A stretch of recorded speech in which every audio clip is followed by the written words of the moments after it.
ಮಹಾದುರಂತ, ನಿಜಕ್ಕೂ ಮಹಾದುರಂತ. ಕಂಡು ಕೇಳರಿದ ರೀತಿಯಲ್ಲಿ 11 ಜನ ಸಿಲಿಕಾನ್ ಸಿಟಿ ಬೆಂಗಳೂರಿನಲ್ಲಿ ನಿನ್ನೆ ಸೆಲೆಬ್ರೇಷನ್ ಮಾಡಬೇಕು ಅಂತ ಬಂದವರು ಸೂತಕದ ಮನೆ ಸೇರಿದ್ದಾರೆ. ಕರ್ನಾಟಕದಲ್ಲಿ ಕರಿ ಛಾಯೆ ಆವರಿಸಿದೆ. ಕರ್ನಾಟಕವೇ ಈಗ ಸೂತಕದ ವಾತಾವರಣ ಸೃಷ್ಟಿಯಾಗಿದೆ. ಸ್ಟೇಡಿಯಂನಲ್ಲಿ ಕಾಲ್ತೊಳಿತಕ್ಕೆ 11 ಮಂದಿ ಸಾವನ್ನಪ್ಪಿರುವಂತಹ ಕೇಸ್ ಇದು. 11 ಮಂದಿ ಮೃತರ ಮರಣೋತ್ತರ ಪರೀಕ್ಷೆಯೂ ಕೂಡ ಈಗಾಗಲೇ ಮುಕ್ತಾಯ ಆಗಿದೆ. ಮೃತದೇಹ ಕೂಡ ಅವರವರ ಕುಟುಂಬಸ್ಥರಿಗೆ ಹಸ್ತಾಂತರ ಮಾಡಿದ್ದಾರೆ ಪೊಲೀಸ್ನವರು. ರಾತ್ರಿಯೇ ಮೃತದೇಹವನ್ನು ಪೊಲೀಸ್ನವರು ಹಸ್ತಾಂತರ ಮಾಡಿದ್ರು. ಬೌರಿಂಗ್ ಆಸ್ಪತ್ರೆಯಲ್ಲಿ 6 ಜನ, ವಿಕ್ಟೋರಿಯಾ ಆಸ್ಪತ್ರೆಯಲ್ಲಿ 5 ಮೃತದೇಹಗಳು ಮರಣೋತ್ತರ ಪರೀಕ್ಷೆ ಆಯಿತು. ವಿಕ್ಟೋರಿಯಾ ಆಸ್ಪತ್ರೆಯಲ್ಲಿ 5 ಜನ ಮರಣೋತ್ತರ ಪರೀಕ್ಷೆ ಆಯಿತು. ಪೂರ್ಣಚಂದ್ರ, ಭೂಮಿ, ಪ್ರಜ್ವಲ್, ಚಿನ್ಮಯ್ ಶೆಟ್ಟಿ, ಸಹನ. ಇನ್ನು ಬೌರಿಂಗ್ ಆಸ್ಪತ್ರೆಯಲ್ಲಿ 6 ಮಂದಿ ಮರಣೋತ್ತರ ಪರೀಕ್ಷೆ ಆಗಿದೆ. ವಿಕ್ಟೋರಿಯಾ ಮತ್ತು ಬೌರಿಂಗ್ ಈ 2 ಆಸ್ಪತ್ರೆಯಲ್ಲೂ ಮರಣೋತ್ತರ ಪರೀಕ್ಷೆ ಆಯಿತು. ಅಕ್ಷತಾ, ದಿವ್ಯಾಂಶಿ, ಶಿವಲಿಂಗ, ಮನೋಜ್, ದೇವಿ ಇನ್ನು ಕುಟುಂಬಸ್ಥರಿಗೆ ಮೃತದೇಹವನ್ನು ಈಗಾಗಲೇ ಪೊಲೀಸ್ನವರು ಹಸ್ತಾಂತರ ಮಾಡಿದ್ದಾರೆ. ಬೌರಿಂಗ್ ಮತ್ತು ವಿಕ್ಟೋರಿಯಾ ಆಸ್ಪತ್ರೆಯಲ್ಲಿ ಮೃತದೇಹ ಪರೀಕ್ಷೆ ಮಾಡಿದ್ರು. ಈಗಾಗಲೇ ಮೃತಪಟ್ಟಿರುವಂತಹ ವ್ಯಕ್ತಿಗಳ ಮೃತದೇಹವನ್ನು ಕುಟುಂಬಸ್ಥರಿಗೆ ಹಸ್ತಾಂತರ ಮಾಡಿದ್ದಾರೆ. ಒಂದು ಕಡೆ ನಿನ್ನೆಯಿಂದನೂ ಕೂಡ ಸೂತಕದ ಛಾಯೆ ಆವರಿಸಿದೆ ಕರ್ನಾಟಕಕ್ಕೆ. ನಿಜಕ್ಕೂ ಸಂಭ್ರಮದ ಮನೆಯಲ್ಲಿ ಸೂತಕದ ಛಾಯೆ ಆವರಿಸಿರುವಂಥದ್ದು. ಇಡೀ ಈ ಒಂದು ಸಂಭ್ರಮಾಚರಣೆ ಏನು ಮಾಡಬೇಕು ಅಂತ ಬಂದಿದ್ರಲ್ಲ, ಇದು ನಿಜಕ್ಕೂ ಒಂದು ಹಿಸ್ಟ್ರಿ ಆಗಿಬಿಟ್ಟಿದೆ. ಯಾಕಂದರೆ ಒಂದು ಹಿಸ್ಟ್ರಿ ಇದು. ಸಂಭ್ರಮಾಚರಣೆ ಎಷ್ಟು ದೊಡ್ಡ ಹಿಸ್ಟ್ರಿಯೋ ಅದೇ ರೀತಿಯಲ್ಲಿ ಸಾವು ಸಂಭವಿಸಿತು. ಅನೇಕ ಜನ ಸಮಾಧಿ ಸೇರಿದ್ರು. ಇದು ಒಂದು ಹಿಸ್ಟ್ರಿನೇ. ಕರಾಳ ದಿನ ಇದು. ನಿಜಕ್ಕೂ ಕರ್ನಾಟಕಕ್ಕೆ ಕರಾಳ ದಿನ ಆವರಿಸಿದೆ. ಯಾಕಂದರೆ ರಾಜ್ಯದ ಮೂಲೆಯಿಂದನೂ ಕೂಡ ಸೆಲೆಬ್ರೇಷನ್ ಮಾಡಲಿಕ್ಕೆ ಬಂದಂಥವ್ರು. ಈಗೇನೀಗ ದೃಶ್ಯಾವಳಿಯಲ್ಲಿ ಗಮನಿಸ್ತಾ ಇದ್ದೀರಲ್ಲ, ಇವರೆಲ್ಲ 30 ವರ್ಷದ ಒಳಗಿನವರು. 30 ವರ್ಷದ ಆಸುಪಾಸಿನಲ್ಲಿದ್ದಂಥವರು. ಸಾಕಷ್ಟು ಜನ ಸಾವನ್ನಪ್ಪಿದ್ದಾರೆ. 21 ವರ್ಷ, 25 ವರ್ಷ, 19 ವರ್ಷ, 8 ವರ್ಷ, 14 ವರ್ಷ, ಹೀಗೆ ಅನೇಕ ಜನ 30 ವರ್ಷ ಒಳಗಿನವರೇ ಎಲ್ಲ ಸಾಕಷ್ಟು ಜನ ಮೃತಪಟ್ಟಿದ್ದಾರೆ. ಅದರಲ್ಲೂ ಕೂಡ ಯೂತ್ಸ್ ಏನಿದಾರಲ್ಲ, ಕ್ರಿಕೆಟನ್ನು ತುಂಬ ಇಷ್ಟಪಡ್ತಾರೆ. ವಿರಾಟ್ ಕೊಹ್ಲಿಯನ್ನು ತುಂಬ ಇಷ್ಟಪಡ್ತಾರೆ. 17 ವರ್ಷದ ಕಾಯುವಿಕೆಗೆ 18ನೇ ಆವೃತ್ತಿಯಲ್ಲಿ ಕಪ್ಪು ಗೆದ್ದಂತಹ ಖುಷಿಯಲ್ಲಿ ವಿರಾಟ್ ಕೊಹ್ಲಿಯನ್ನು ನೋಡಬೇಕು, ವಿರಾಟ್ ಕೊಹ್ಲಿ ಕೈಯಲ್ಲಿ ಕಪ್ಪನ್ನು ಎತ್ತಿ ಹಿಡಿಯುವಂಥದ್ದನ್ನ ನಾವು ನೇರವಾಗಿ ನೋಡಬೇಕು ಅಂತ ಸಾಕಷ್ಟು ಜನ ಬಹಳ ಖುಷಿಯಲ್ಲಿ ಬಂದರು. ಮೊನ್ನೆ ಮಂಗಳವಾರ ಮ್ಯಾಚ್ ಗೆದ್ದಂಥ ಸಂದರ್ಭದಲ್ಲೇ ರಾಜ್ಯದ ನಾನಾ ಭಾಗಗಳಲ್ಲಿ, ದೇಶ ವಿದೇಶಗಳಲ್ಲೆಲ್ಲ ಪಟಾಕಿಯನ್ನು ಹೊಡೆದು ದೀಪಾವಳಿ ಆಚರಣೆ ಮಾಡಿದರು. ನಿನ್ನೆ ಅನೇಕ ಭಾಗದಲ್ಲಿ ಹೋಳಿಗೆ ಊಟವನ್ನು ವಿತರಣೆ ಮಾಡಿ ಯುಗಾದಿ ಹಬ್ಬವನ್ನು ಆಚರಣೆ ಮಾಡಿದರು. ಯಾಕಂದರೆ ಒಟ್ಟೊಟ್ಟಿಗೆ ದೀಪಾವಳಿ, ಯುಗಾದಿ ಹಬ್ಬ ಸಂಭ್ರಮಾಚರಣೆ ಮಾಡುವಂತಹ ಒಂದು ಕ್ರಮದಲ್ಲಿ ಯಾಕಂದರೆ ಈ ಒಂದು ಸೆಲೆಬ್ರೇಷನನ್ನು ಮಾಡಿದರು. ಆದರೆ 3:30-4 ಗಂಟೆ ಹೊತ್ತಿಗೆಲ್ಲ ಕ್ರೀಡಾಪಟುಗಳು ಇನ್ನು ವಿಧಾನಸೌಧಕ್ಕೆ ಬರ್ತಾರೆ ಅನ್ನುವಂಥ ಮಾಹಿತಿ ಗೊತ್ತಾದ ತಕ್ಷಣ, ಸ್ಟೇಡಿಯಂಗೆ ಬರ್ತಾರೆ ಅನ್ನುವಂಥ ಮಾಹಿತಿ ಗೊತ್ತಾದ ತಕ್ಷಣ ನೂಕುನುಗ್ಗಲು ಶುರುವಾಗ್ತಾ ಹೋಗ್ತದೆ. ಯಾಕಂದರೆ ಕಿರಿದಾದಂತಹ ದ್ವಾರಗಳಿದ್ದಾವೆ ಚಿನ್ನಸ್ವಾಮಿ ಸ್ಟೇಡಿಯಂನಲ್ಲಿ. ಯಾಕಂದರೆ ನಿನ್ನೆ ಕಡಿಮೆ ಅಂದರೂ ಒಂದು 5 ಲಕ್ಷ ಜನ ಸೇರಿದ್ದಾರೆ. ಕಡಿಮೆ ಅಂದರೂ 5 ಲಕ್ಷಕ್ಕಿಂತ ಜಾಸ್ತಿ ಜನ ಸೇರಿರ್ಬೋದು. ಆದರೆ ಆ ಕಿರಿದಾದಂತಹ ಒಂದು ದ್ವಾರದಲ್ಲಿ ನುಗ್ಗುವಂಥ ಸಂದರ್ಭದಲ್ಲಿ, ಬ್ಯಾರಿಕೇಡ್ ಹತ್ತುವಂಥ ಸಂದರ್ಭದಲ್ಲಿ ಅನೇಕ ಅವಘಡಗಳು ಸಂಭವಿಸಿದ್ವು. ಸಣ್ಣ ಮಕ್ಕಳು, ಶಾಲಾ ಕಾಲೇಜಿಗೆ ಹೋಗುವಂಥ ಮಕ್ಕಳೆಲ್ಲ ಕೆಳಗಡೆ ಬಿದ್ದುಬಿಟ್ರು.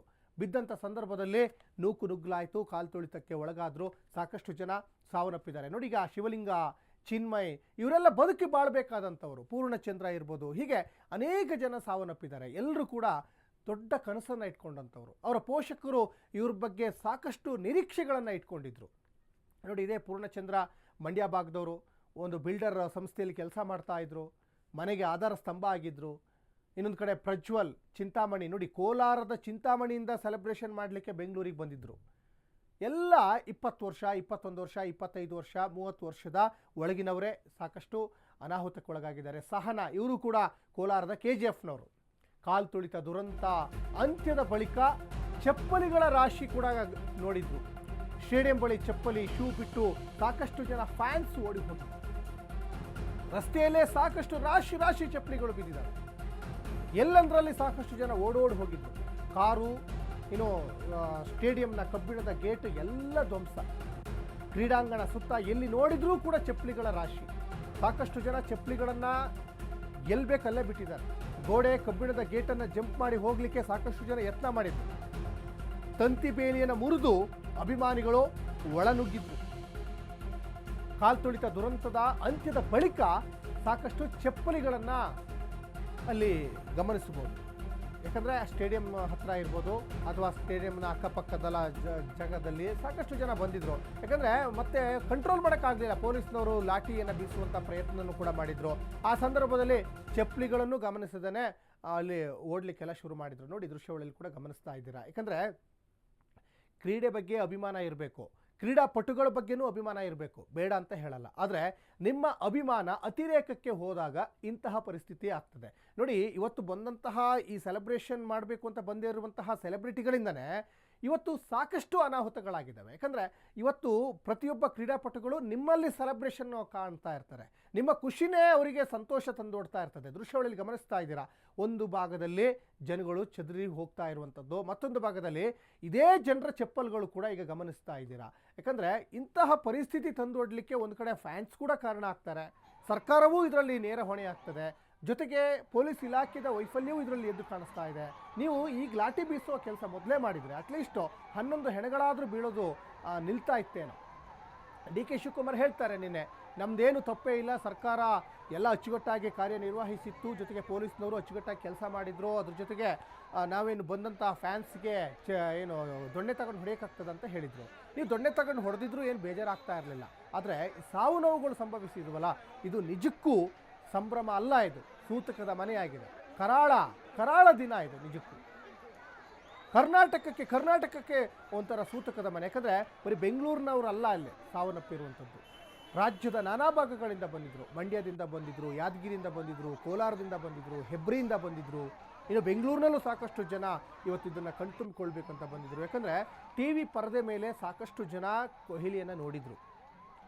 ಆದರೆ ನೇರವಾಗಿ ನೋಡುವಂಥ ಅವಕಾಶ ನಿನ್ನೆ ಸಿಕ್ಕಿತ್ತು. ಆದರೆ ಅದು ವ್ಯವಸ್ಥಿತವಾಗಿ ಎಲ್ಲ ಕಾರ್ಯಕ್ರಮವನ್ನು ಯೋಜನೆ ಮಾಡಿದರೆ ತುಂಬ ಅಚ್ಚುಕಟ್ಟಾಗಿ ಇರ್ತಿತ್ತು. ಎರಡೆರಡು ಕಾರ್ಯಕ್ರಮಗಳನ್ನು ಸರ್ಕಾರ ಪ್ಲ್ಯಾನ್ ಮಾಡ್ತು. ಒಂದು ಕಡೆ ಸನ್ಮಾನ ಕಾರ್ಯಕ್ರಮ, ಮತ್ತೊಂದು ಕಡೆ ಮೆರವಣಿಗೆ ಮಾಡಬೇಕು, ವಿಜಯೋತ್ಸವನ ಮಾಡಬೇಕು ಅನ್ನುವಂತಹ ಎರಡೆರಡು ಕಾರ್ಯಕ್ರಮ ಇಟ್ಕೊಂಡಿರೋದ್ರಿಂದ ಒಂದು ಆಗಬಾರದ ಒಂದು ದೊಡ್ಡ ಘನಘೋರ ಘಟನೆ ನಡೆದಿದೆ.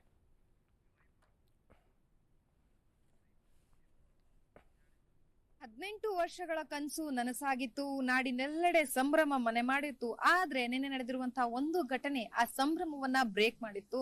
ಎಲ್ಲರ ಮನೆಯಲ್ಲೂ ಏನು ದುಃಖದ ವಾತಾವರಣ ಉದ್ಭವಿಸಿರುವಂತಹದ್ದು. RCB ಫ್ಯಾನ್ಸ್ ಗಳಿಗೆ ಇದು ತುಂಬಾ ಬೇಸರದ ಸಂಗತಿ. ಸೆಲೆಬ್ರೇಷನ್ ಸಹ ಮಾಡೋದಕ್ಕೆ ಆಗದೆ ಇರುವಂತಹ ಸಿಚುವೇಶನ್ ನಿನ್ನೆ ಏನು ಚಿನ್ನಸ್ವಾಮಿ ಕ್ರೀಡಾಂಗಣದಲ್ಲಿ ನಡೆದಿರುವಂತಹದ್ದು.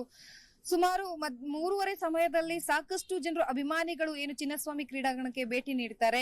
ವಿರಾಟ್ ಕೊಹ್ಲಿ ಅವ್ರನ್ನ ಮತ್ತು RCB ತಂಡದವರನ್ನ ಮೀಟ್ ಮಾಡ್ಬೇಕು ಅಂತ ಇಲ್ಲಿ ಜನರು ಸೇರ್ತಾರೆ. ಈ ಸಂದರ್ಭದಲ್ಲಿ ಆಗಿರುವಂತಹ ಘಟನೆ 11 ಜನರ ಬಲಿಯನ್ನ ಪಡೆದಿರುವಂತಹದ್ದು. ನಾನೀಗ ಚಿನ್ನಸ್ವಾಮಿ ಕ್ರೀಡಾಂಗಣದ ಮುಂಭಾಗದಲ್ಲಿದ್ದೀನಿ.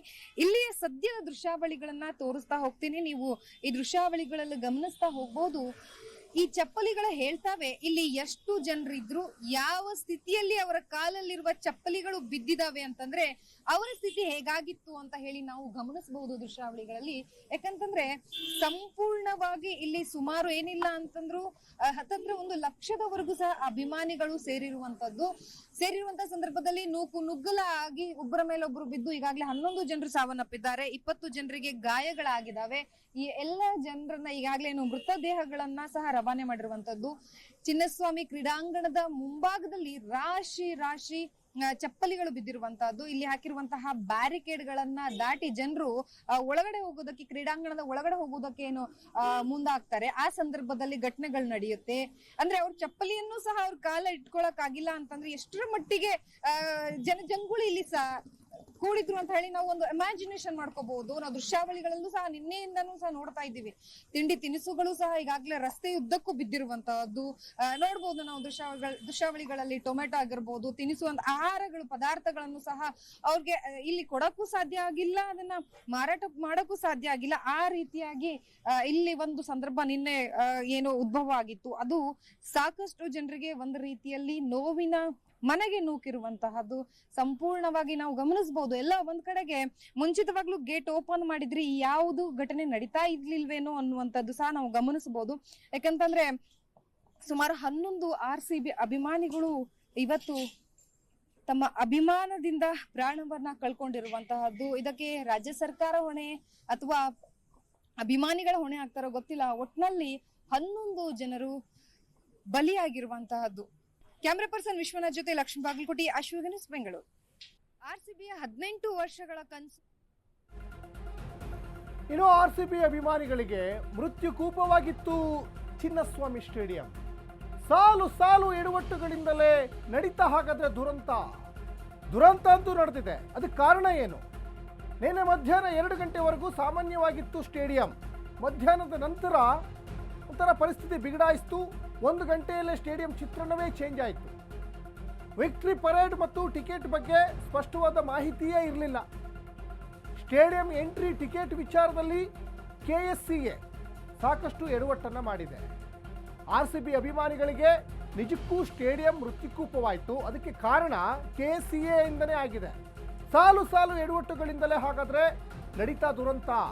ನಿನ್ನೆ ಮಧ್ಯಾಹ್ನ 2 ಗಂಟೆವರೆಗೂ ಯಾವುದೇ ರೀತಿಯಾದಂತಹ ತೊಂದರೆ ಇಲ್ಲದೇ ಸಾಮಾನ್ಯವಾಗಿತ್ತು, ನಾರ್ಮಲ್ ಆಗಿತ್ತು ಸ್ಟೇಡಿಯಂ. ನಂತರದ 1 ಗಂಟೆಯಲ್ಲಿ ಚಿತ್ರಣವೇ ಬದಲಾಗ್ತಾ ಹೋಯಿತು. ಯಾಕಂದರೆ ಇಲ್ಲಿ ಅನೇಕ ಕಾರಣಗಳನ್ನು ನಾವು ಕೊಡ್ಬೋದು. ಏಕಾಏಕಿ ಫ್ಯಾನ್ಸ್ಗಳನ್ನು ಇಲ್ಲಿ ಬಿಟ್ಟಿರುವಂಥದ್ದು, ಮತ್ತು ಉಚಿತವಾಗಿ ನೀವು ಎಂಟ್ರಿಯನ್ನು ಕೊಟ್ಟರೆ ಸಾಕಷ್ಟು ಜನ ಸೇರಿದ್ರು, ಅಟ್ಲೀಸ್ಟ್ ಟಿಕೆಟ್ ಆದರೂ ನೀವು ಫಿಕ್ಸ್ ಮಾಡ್ಬೋದಾಗಿತ್ತು, ಅಥವಾ ಅಲ್ಲಿ ಏನಾದರೂ ಒಂದಿಷ್ಟು ಮಾರ್ಪಾಡುಗಳನ್ನು ಮಾಡ್ಬೋದಾಗಿತ್ತು. ಯಾಕಂದರೆ ಒಂದಿಷ್ಟು ಕ್ಯೂ ಸಿಸ್ಟಮ್ ಆದರೂ ಮಾಡಿದರೆ ಅಟ್ಲೀಸ್ಟ್ ಸ್ವಲ್ಪ ಕ್ರೌಡ್ ಆದರೂ ಕಮ್ಮಿ ಆಗ್ತಾ ಇತ್ತೇನೋ. ನೀವು ಓಕೆ ಕ್ಯೂ ಸಿಸ್ಟಮ್ ಮಾಡಿದರೂ ಕೂಡ ಜನ ಬರ್ತಾರೆ, ನುಗ್ತಾರೆ, ಒಂದಿಷ್ಟು ಅಲ್ಲೆಲ್ಲ ದಾಂಧಲೆ ಮಾಡ್ತಾರೆ, ಆದರೆ ಅಟ್ಲೀಸ್ಟ್ ಸ್ವಲ್ಪ ಕ್ರೌಡ್ ಕಮ್ಮಿ ಆಗ್ತಾ ಇತ್ತು. ಯಾಕಂದರೆ ನಿನ್ನೆ ಮಿನಿಮಮ್ ಕಮ್ಸೆ ಕಮ್ ಅಂದರೆ ಒಂದು 5 ಲಕ್ಷ ಜನ ಆದರೂ ಸೇರಿದ್ದಾರೆ. ಹಾಗಾಗಿ ಅಟ್ಲೀಸ್ಟು ಈ ಪೊಲೀಸ್ನವ್ರ ನಿಯೋಜನೆಯಲ್ಲಾದರೂ ಇನ್ನೂ ಸ್ವಲ್ಪ ಹೆಚ್ಚಿನ ಸಂಖ್ಯೆಯಲ್ಲಿ ಪೊಲೀಸ್ ನಿಯೋಜನೆ ಮಾಡ್ಬೋದಾಗಿತ್ತು. ಅದ್ರ ಜೊತೆಗೆ ಇನ್ನೂ ಒಂದಿಷ್ಟು ಬ್ಯಾರಿಕೇಡ್ಗಳ ವ್ಯವಸ್ಥೆಯನ್ನು ಮಾಡಬೇಕಾಗಿತ್ತು. ಅದ್ರ ಜೊತೆಗೆ ಅವ್ರಿಗೆ ಎಲ್ಲಿ ಹೆಂಗೆ ಎಂಟ್ರಿ ಕೊಡಬೇಕು, ಯಾವ ಥರ ಎಕ್ಸಿಟ್ ಆಗಬೇಕು, ಈ ಥರ ಒಂದಿಷ್ಟು ವ್ಯವಸ್ಥೆಗಳನ್ನು ಮಾಡಿದರೆ ಅಟ್ಲೀಸ್ಟ್ ಮೊದಲೇ ಅವರಿಗೆ ಹೆಂಗಿದ್ರು ಈಗ ಬಂದಂಥವ್ರು ಮೊದಲೇ ಗೇಟ್ ಓಪನ್ ಮಾಡಿ ಅವ್ರನ್ನ ಬಿಡ್ಬೋದಿತ್ತು. ಯಾವ ವ್ಯವಸ್ಥೆನೂ ಇಲ್ಲ ಇಲ್ಲಿ. ಸುಮ್ಮನೆ ಅವ್ರು ಬಂದ ನಂತರ ಏಕಾಏಕಿಯಾಗಿ ನುಗ್ಗಿದ್ರು. ಗೇಟ್ ಕೂಡ ತಕ್ಷಣಕ್ಕೆ ಓಪನ್ ಮಾಡ್ತಾರೆ. ಇಲ್ಲಿ KSCAದು ಕೂಡ ದೊಡ್ಡ ಮಟ್ಟದಲ್ಲಿ ಎಡವಟ್ಟು ಇಲ್ಲಿ ಎದ್ದು ಕಾಣಿಸ್ತಾ ಇದೆ. ಪೊಲೀಸ್ ಇಲಾಖೆಯವ್ರದ್ದು ನಿರ್ಲಕ್ಷ್ಯ ಇದರಲ್ಲಿ ಎದ್ದು ಕಾಣಿಸ್ತಾ ಇದೆ. ಸರ್ಕಾರ ಮತ್ತೊಂದು ಕಡೆ ಇದರಲ್ಲಿ ನಮ್ದು ಏನೂ ತಪ್ಪೇ ಇಲ್ಲ ಅಂತ ಒಂದು ಕಡೆ ಸಬೂಬನ್ನು ಕೊಡ್ತಾ ಇದ್ದಾರೆ DK ಶಿವಕುಮಾರ್. ಹಾಗಾದರೆ ಮತ್ತೆ ಕಾರಣ ಯಾರೋ? 11 ಜನರ ಸಾವಿಗೆ ಕಾರಣ ಯಾರು? ಹಾಗಾದರೆ ಯಾರು ಉತ್ತರ ಕೊಡ್ತಾರೆ? ಹಾಗಾದರೆ ಮಧ್ಯಾಹ್ನ 2 ಗಂಟೆ ನಂತರ stadium scene full change. Ticket pass ಏನೂ ಇಲ್ಲದೆ ಫ್ರೀ ಎಂಟ್ರಿ ಹಬ್ಬಿತ್ತು ಸುದ್ದಿ. ಮತ್ತೊಂದು ಕಡೆ ಪರೇಡ್ ಮಾಡಬೇಕಾ ಬೇಡವಾ ಅನ್ನೋದೇ ಗೊಂದಲ ಪೊಲೀಸ್ನವರಿಗೆ. ಬಸ್ ಮೆಟ್ರೋಗಳಲ್ಲೂ ಸಾಕಷ್ಟು ಅವಾಂತರಗಳಾಗಿದ್ದು. ನಿನ್ನೆ ಸ್ಟೇಡಿಯಂನತ್ತ ಸಾಗರದಂತೆ RCB ಅಭಿಮಾನಿಗಳು ಸೇರಿದ್ರು. ಪರೇಡ್ ನಡೆಯುತ್ತೆ, ಆಟಗಾರರನ್ನು ನೋಡಬಹುದು ಅನ್ನುವಂತಹ ಒಂದು ಡೌಟ್ ಕೂಡ ಕ್ರಿಯೇಟ್ ಆಗಿತ್ತು. ಫ್ಯಾನ್ಸ್ ದಟ್ಟಣೆ ನಂತರ ಪರೇಡ್ ಇರಲ್ಲ ಅಂತ ಅನೌನ್ಸ್ ಕೂಡ ಮಾಡಿದ್ರು. ಇದು ಮಧ್ಯಾಹ್ನ 2 ಗಂಟೆ ನಂತರ ಸ್ಟೇಡಿಯಂ ಸೀನ್ ಫುಲ್ ಚೇಂಜ್ ಆಗುತ್ತೆ. ಒಂದು ಕಡೆ ಪೊಲೀಸ್ನವರಿಗೆ ಕನ್ಫ್ಯೂಸ್, ಪರೇಡ್ ಮಾಡಬೇಕಾ ಬೇಡವಾ, ಟಿಕೆಟ್ ಕೊಡಬೇಕಾ ಬೇಡವಾ, ಫ್ರೀ ಎಂಟ್ರಿನಾ ಅಥವಾ ಟಿಕೆಟಾ, ಈ ಥರ ಒಂದಿಷ್ಟು ಗೊಂದಲಗಳು ಕಾರಣ ಆಗ್ತಾ ಹೋಗ್ತವೆ. ಅದ್ರ ಜೊತೆಗೆ ಇಲ್ಲಿ ಫ್ಯಾನ್ಸನ್ನು ಕಂಟ್ರೋಲ್ ಮಾಡೋದ್ರಲ್ಲಿ ಪೊಲೀಸ್ನವರು ಸಂಪೂರ್ಣವಾಗಿ ವಿಫಲರಾಗಿದ್ದಾರೆ. ನಿನ್ನೆಯ ಒಂದಿಷ್ಟು ಚಿತ್ರಣಗಳನ್ನು ಗಮನಿಸಿದ್ರೆ ಅಂತಲೇ ಹೇಳ್ಬೋದು. ಯಾಕಂದರೆ ನೀವು ಟಿಕೆಟ್ ಫಿಕ್ಸ್ ಮಾಡ್ತಿರೋ ಬಿಡ್ತಿರೋ ಅದು ಸೆಕೆಂಡ್ರಿ, ನೀವು ಉಚಿತವಾಗಿ ಎಂಟ್ರಿ ಕೊಡ್ತಿರೋ ಬಿಡ್ತಿರೋ ಸೆಕೆಂಡ್ರಿ. ಆದರೆ ಬಂದಂತಹ ಅಭಿಮಾನಿಗಳನ್ನು ಕಂಟ್ರೋಲ್ ಮಾಡೋದ್ರಲ್ಲಿ ನೀವು ಸಕ್ಸಸ್ ಆಗಬೇಕಾಗಿತ್ತು, ಆದರೆ ಫೇಲ್ಯೂರ್ ಆಗಿದ್ದೀರಾ. 100% ಫೇಲ್ಯೂರ್ ಆಗಿದೆ ಪೊಲೀಸ್ ಇಲಾಖೆದು ಜವಾಬ್ದಾರಿ. ಇದರಲ್ಲಿ ಫೇಲ್ಯೂರ್ ಆಗಿದೆ. ಸರ್ಕಾರದ ಜವಾಬ್ದಾರಿ ಫೇಲ್ಯೂರ್ ಆಗಿದೆ. KSCA ಜವಾಬ್ದಾರಿ ಫೇಲ್ಯೂರ್ ಆಗಿದೆ. ಏಕಾಏಕಿಯಾಗಿ ನೀವು ಫ್ಯಾನ್ಸನ್ನು ಒಳಗಡೆ ಬಿಟ್ರಿ. ಆಮೇಲೆ ಪರೇಡ್ ಮಾಡಬೇಕಾ ಬೇಡವಾ ಅನ್ನೋದೇ ಡೌಟು. 2 ಕಾರ್ಯಕ್ರಮಗಳನ್ನು ಪ್ಲ್ಯಾನ್ ಮಾಡ್ಕೊಂಡಿದ್ದು ಮತ್ತೂ ದೊಡ್ಡ ತಪ್ಪು. ಒಂದು ಕಡೆ ವಿಜಯೋತ್ಸವ ಅಂದ್ರಿ, ಇನ್ನೊಂದು ಕಡೆ ಅಲ್ಲಿ ಸನ್ಮಾನ ಅಂದ್ರಿ, ಒಂದು ಕಡೆ ವಿಧಾನಸೌಧದಲ್ಲೂ ಕಾರ್ಯಕ್ರಮ, ಚಿನ್ನಸ್ವಾಮಿ ಸ್ಟೇಡಿಯಂನಲ್ಲೂ ಕಾರ್ಯಕ್ರಮ. 2 ಕಡೆ ಕಾರ್ಯಕ್ರಮ ಇಟ್ಕೊಂಡು ದೊಡ್ಡ ಕ್ರೌಡು ಮತ್ತು ತುಂಬ ಕಿರಿದಾಗಿರುವಂಥ ಜಾಗ ಅವೆಲ್ಲ. ಸದಾ ಜನಜಂಗುಳಿಯಿಂದ ಓಡಾಡ್ತಾ ಇರುವಂತಹ ಪ್ರದೇಶ, ವಿಶಾಲವಾದಂತಹ ದೊಡ್ಡ ಮೈದಾನ ಇಲ್ಲ. ಏನು 10 ಎಕರೆ ಮೈದಾನ ಇದೆ ಅಲ್ಲಿ, 10-20 ಎಕರೆ ಮೈದಾನ ಇದ್ದರೆ ಹೌದಪ್ಪ ಇಷ್ಟು ಜನ ಬಂದರೆ ಹೆಂಗೋ ಕಂಟ್ರೋಲ್ ಮಾಡ್ಬೋದು ಅಂತ. ವಿಧಾನಸೌಧದ ಮುಂದೆ ಎಲ್ಲಿದೆ ಜಾಗ? ಒಂದು 5 ಎಕರೆ ಇರ್ಬೋದು ಜಾಗ, ಮಿನಿಮಮ್ ಒಂದು 5 ಎಕರೆ ಇರ್ಬೋದು. ಅಲ್ಲಿ ಸೇರಿರೋದು 5 ಲಕ್ಷ ಜನ. ಸಂಜೆ 4 ಗಂಟೆ ನಂತರ ಸ್ಟೇಡಿಯಂಗೆ ನುಗ್ಗಲಿಕ್ಕೆ ಫ್ಯಾನ್ಸ್ ಯತ್ನ ಮಾಡ್ತಾರೆ. ಗೇಟ್ ತೆಗೆಯೋದು ತಡವಾದ ಹಿನ್ನೆಲೆಯಲ್ಲಿ ಅತಿರೇಕದ ವರ್ತನೆ ಕೂಡ ಫ್ಯಾನ್ಸ್ ಮಾಡ್ತಾರೆ. ಅತಿರೇಕದ ವರ್ತನೆಯಿಂದನೂ ಸಮಸ್ಯೆ ಆಗಿದೆ. ಪೊಲೀಸ್ನವರ ಜೊತೆನೇ ಜಟಾಪಟಿ, ಸಿಬ್ಬಂದಿ ಜೊತೆಯೂ ಕಿರಿಕ್ ಮಾಡಿದ್ರು RCB ಅಭಿಮಾನಿಗಳು. ನೋಡ್ತಾ ಇದ್ದಂತೆ ಸ್ಟೇಡಿಯಂನಲ್ಲಿ ಗೊಂದಲದ ಪರಿಸ್ಥಿತಿ ನಿರ್ಮಾಣ ಆಗ್ತದೆ. ಗೇಟ್ ತಳ್ಳಿ ನುಗ್ಲಿಕ್ಕೆ ಯತ್ನ ಮಾಡ್ತಾರೆ, ಭಾರೀ ಕಾಲ್ ತುಳಿತ ಆಗ್ತದೆ. ಆ ಸಂದರ್ಭದಲ್ಲಿ ಒಳಗೆ ಹೋಗ್ಲಿಕ್ಕೆ ನೂಕಾಟ ಹೆಚ್ಚಾಗಿ ದೊಡ್ಡ ಮಟ್ಟದ ಅವಘಡ. ಮತ್ತೆ ಗೇಟ್ ಎಲ್ಲ ತುಂಬ ಚಿಕ್ಕದಾಗಿದೆ. ಚಿನ್ನಸ್ವಾಮಿ ಸ್ಟೇಡಿಯಂಗೆ ಹೋಗುವಂಥ ಗೇಟ್ ಏನು ದೊಡ್ಡದಾಗಿಲ್ಲ. ಆ ಸಂದರ್ಭದಲ್ಲಿ ಸಣ್ಣ ಸಣ್ಣ ಮಕ್ಕಳೆಲ್ಲ ಕೆಳಗಡೆ ಬಿದ್ದಾಗ ಮೇಲೆ ಎದುರಕ್ಕೆ ಆಗಲ್ಲ. ಆ ನುಗ್ಲಲ್ಲಿ, ಆ ಕ್ರೌಡ್ನಲ್ಲಿ ಲಕ್ಷ ಲಕ್ಷ ಜನ ಬರ್ತಾ ಇರ್ತಾರೆ. ನೀವು ಹೆಂಗೆ ಮೇಲೆ ಎದುರಕ್ಕಾಗ್ತದೆ? ಸಂಜೆ 4 ಗಂಟೆ ನಂತರ ಆಗಿರುವಂಥ ಅವಾಂತರ ಇದು ನೋಡಿ. ಒಂದು ಕಡೆ ವಿರಾಟ್ ಕೊಹ್ಲಿ ಆ್ಯಂಡ್ ಟೀಮ್ ಅವರು ತಾಜ್ ವೆಸ್ಟ್ ಎಂಡ್ ಹೋಟೆಲ್ನಿಂದ ಕಾರ್ಯಕ್ರಮ ನಡೀತಾ ಇದ್ದ ಸ್ಥಳಕ್ಕೆ ಬರ್ತಾರೆ ಅಂತ ಗೊತ್ತಾಗಿದ್ದೇ ತಡ. ಆಗ ಅವ್ರು ಏನು ಮಾಡ್ತಾರೆ ಅಂದರೆ ನೂಕಾಟ, ತಳ್ಳಾಟ ಎಲ್ಲವೂ ಕೂಡ ಶುರುವಾಗ್ತಾ ಹೋಗ್ತದೆ. ಸ್ಟೇಡಿಯಮಿಗೆ ನುಗ್ಲಿಕ್ಕೆ ಪ್ರಯತ್ನ ಮಾಡ್ತಾರೆ. ಗೇಟನ್ನು ಹತ್ತಿ ಹಾರಿ ಹೋಗಬೇಕು ಅಂತ ಪ್ರಯತ್ನ. ಅಲ್ಲಿ ಸಿಬ್ಬಂದಿಗಳಿದ್ರೂ ಕೂಡ ಡೋಂಟ್ ಕೇರ್, ನೀವೆಷ್ಟೇ ಸಿಬ್ಬಂದಿಗಳನ್ನು ಬಿಟ್ಟರೂ ಕೂಡ ನಾವು ಬಿಡಲ್ಲ ಅಂತ. ಆಮೇಲೆ ಮೆಟ್ರೋದಲ್ಲೂ ಸಾಕಷ್ಟು ದಾಂಧಲೆ ಆಗಿದೆ. ನಿನ್ನೆ ಮೆಟ್ರೋದಲ್ಲೆಲ್ಲ ಕೂಡ ಅಲ್ಲಿ ಕಾಯಿನ್ ಹಾಕಿ ಒಳಗಡೆ ಹೋಗಬೇಕಾಗ್ತದೆ. ಎಲ್ಲ ಹಾರಿ ಹತ್ತಿ ನೆಗೆದು ಬಿದ್ದು ಹೋಗಿದ್ದಾರೆ. ಈ ಬಗ್ಗೆ ಹೆಚ್ಚಿನ ಡೀಟೇಲ್ಸನ್ನು ನಮ್ಮ ಕ್ರೈಮ್ ರಿಪೋರ್ಟರ್ ಅಜಯ್ ಕೊಡ್ತಾ ಹೋಗ್ತಾರೆ. ಅಜಯ್, ಕರ್ನಾಟಕದಲ್ಲಿ ಸಂಭ್ರಮದ ಮನೆ ಈಗ ಸೂತಕದ ಮನೆಯಾಗಿ ಆವರಣ ಈಗ ಸೃಷ್ಟಿಯಾಗಿದೆ. ರಾಜ್ಯದ ನಾನಾ ಭಾಗದಿಂದ ಸೆಲೆಬ್ರೇಷನ್ ಮಾಡಲಿಕ್ಕೆ ಬಂದಿದ್ರು. ಒಂದು ಕಡೆ ಮೃತದೇಹ ಶಿಫ್ಟ್ ಮಾಡಲಿಕ್ಕೂ ಸರಿಯಾದಂತಹ ವಾಹನ ವ್ಯವಸ್ಥೆ ಮಾಡಿಲ್ಲ, ಫ್ರೀಸರ್ ವಾಹನ ವ್ಯವಸ್ಥೆ ಮಾಡಿಲ್ಲ. ಇನ್ನೊಂದು ಕಡೆ ಅನೇಕ ವೈಫಲ್ಯಗಳು ಇಲ್ಲಿ ಪೊಲೀಸ್ ಇಲಾಖೆದು, ಸರ್ಕಾರದ್ದು, ಅದ್ರ ಜೊತೆಗೆ KSCದು ಎದ್ದು ಕಾಣಿಸ್ತಾ ಇದೆ. ಗೊಂದಲದ ಗೂಡಾಗಿತ್ತ ಹಾಗಾದ್ರೆ ನಿನ್ನೆಯ ಕಾರ್ಯಕ್ರಮ ಅಂತ ಸರ್ಕಾರಕ್ಕೆ? ಅಜಯ್ ಸಚಿನ್, ಈಗೇನ ನೀವ್ ಹೇಳಿದಂಗೆ ಇಲ್ಲಿ ಎಲ್ಲೂ ಕೂಡ ಎಕರೆಗಟ್ಟಲೆ ಜಾಗ ಎಲ್ಲೂ ಇಲ್ಲ. ಇಲ್ಲಿ ಯಾವಾಗ ವಿಧಾನಸೌಧದ ಮುಂದೆ ಲಕ್ಷಾಂತರ ಜನ ಸೇರಿದ್ರು ಆಗ ಇಲ್ಲಿ ಎಚ್ಚೆತ್ಕೊಳ್ಬೇಕಾಗಿತ್ತು. ಆಗ ಚಿನ್ನಸ್ವಾಮಿ ಸ್ಟೇಡಿಯಂ ಬಳಿ ಭದ್ರತೆಯನ್ನು ಕೂಡ ಹೆಚ್ಚಿಸ್ಬೇಕಾಗಿತ್ತು.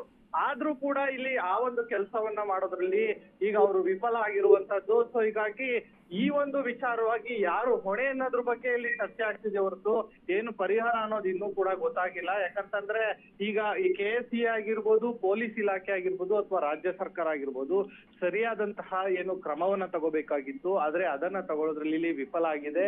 ಇನ್ನು ಅಲ್ಲಿ KSCA ಬಳಿಯಲ್ಲೂ ಕೂಡ ಹೆಚ್ಚಿನ ಪೊಲೀಸನ್ನ ನಿಯೋಜನೆ ಮಾಡ್ಬೇಕಾಗಿತ್ತು. ಯಾಕಂದ್ರೆ ಈಗಾಗ್ಲೇ ಆ ಗೇಟ್ ಬಳಿ ಬಂದಂತ ಸಂದರ್ಭದಲ್ಲೂ ಕೂಡ ಸಾಕಷ್ಟು ಜನರ ಒಳಗ್ ನುಗ್ಗೋದಕ್ಕೂ ಕೂಡ ಪ್ರಯತ್ನವನ್ನ ಪಟ್ಟಿದ್ರು. ಆದ್ರೂ ಕೂಡ ಅಲ್ಲಿ ಪೊಲೀಸರು ಏನೋ ಬೆರಳೆಣಿಕೆಯಷ್ಟು ಜನ ಮಾತ್ರ ಅಲ್ಲಿ ಇದ್ರು. ಆ ನಂತರ ಇನ್ನೊಂದು ಗೇಟ್ ಅನ್ನು ಕೂಡ ಸ್ವಲ್ಪ ಓಪನ್ ಮಾಡಿ ಒಳಗ್ ಬಿಡ್ತಾ ಇದ್ರು. ಅಲ್ಲೂ ಕೂಡ ಸಾಕಷ್ಟು ಏನು ವೈಫಲ್ಯತೆ ಕೂಡ ಎದ್ದು ಕಾಣ್ತಾ ಇತ್ತು. ಅಲ್ಲೂ ಕೂಡ ಪೊಲೀಸ್ ಅಷ್ಟಾಗಿ ಇರ್ಲಿಲ್ಲ. ಸೊ ಹೀಗಾಗಿ ಇದು ಎಲ್ಲೋ ಒಂದ್ ಕಡೆ ಇಂಟೆಲಿಜೆನ್ಸ್ ಫೇಲ್ಯೂರ್ ಅಂತಾನೆ ಹೇಳ್ಬೋದು. ಯಾಕಂದ್ರೆ ಇಷ್ಟು ಲಕ್ಷ ಜನ ಸೇರ್ತಾರೆ ಅಂತ ಆಲ್ರೆಡಿ ಗೊತ್ತಿರುತ್ತೆ. ಯಾಕಂತಂದ್ರೆ ಈಗಾಗ್ಲೇ KSCA ಮತ್ತೆ RCB ಏನಿದೆ ಅವರ ಒಂದು ಅಫಿಷಿಯಲ್ ಪೇಜ್ ಅಲ್ಲೂ ಕೂಡ ಹಾಕೊಳ್ತಾರೆ ಫ್ರೀ ಎಂಟ್ರಿ ಇದೆ ಅಂತ ಹೇಳಿ. ಅಷ್ಟೇ ಅಲ್ಲದೆ ಮತ್ತೆ ಏನು ಪರೇಡ್ ಕೂಡ ಮಾಡ್ತೀವಿ ಅಂತ ಹೇಳಿ ಕೂಡ ಹಾಕೊಂತಾರೆ. ಇದು ಯಾವ್ದನ್ನು ಕೂಡ ಡಿಸ್ಕಸ್ ಮಾಡಿಲ್ಲ ಇವರು ಸರ್ಕಾರದ ಜೊತೆ. ಏಕಾಏಕಿ ಹೆಂಗ್ ಹಾಕೊಂಡಂತ ಸಂದರ್ಭದಲ್ಲಿ ಮೆಟ್ರೋದಲ್ಲೂ ಕೂಡ ರಶ್ ಆಯ್ತು, ಅಲ್ಲೂ ಕೂಡ ಸಾಕಷ್ಟು ಜನರಿಗೆ ತೊಂದರೆ ಆಯ್ತು. ಆನಂತರ ವಿಧಾನಸೌಧದ ಮುಂದೆ ಕೂಡ ಸಾಕಷ್ಟು ಜನ ಸೇರಿದ್ರು. ಆನಂತರ ಸ್ಟೇಡಿಯಂ ಬಳಿ ಕೂಡ ವಿಧಾನಸೌಧ ಇದ್ದಂತವ್ರು ಎಲ್ಲರೂ ಕೂಡ ಅಲ್ಲಿಗೆ ಶಿಫ್ಟ್ ಆದ್ರು. ಸೊ ಹೀಗಾಗಿ ಯಾರು ತಪ್ಪು ಅನ್ನೋದ್ರ ಬಗ್ಗೆ ಇನ್ನೂ ಕೂಡ ಕ್ರಮ ಯಾರಿಗೂ ಕೂಡ ತಗೊಳ್ತಾ ಇಲ್ಲ. ಆಮೇಲೆ ಈಗಾಗ್ಲೇ FIR ಕೂಡ ಇನ್ನೂ ಮಾಡಿಲ್ಲ. ಸೊ ಹೀಗಾಗಿ ಎಲ್ಲೋ ಒಂದ್ ಕಡೆ ಇದು ಅವ್ರ ಮೇಲೆ ಇವ್ರು, ಇವ್ರ ಮೇಲೆ ಅವರು ಅನ್ನೋದ್ ರೀತಿಯಲ್ಲಿ ಆಗ್ತಾ ಇರುವಂತದ್ದು. ಸೊ ಹೀಗಾಗಿ ಮುಂದೆ ಯಾವ ರೀತಿಯಾದಂತಹ ಕ್ರಮಕ್ಕೆ ಇಲ್ಲಿ ಸರ್ಕಾರ ಮುಂದಾಗತ್ತೆ ಅಂತ ಕಾದ್ ನೋಡ್ಬೇಕಾಗಿದೆ ಸಚಿನ್. ಧನ್ಯವಾದ ಅಜಯ್ ತಮ್ಮೆಲ್ಲ ಡೀಟೇಲ್ಸ್ಗಾಗಿ.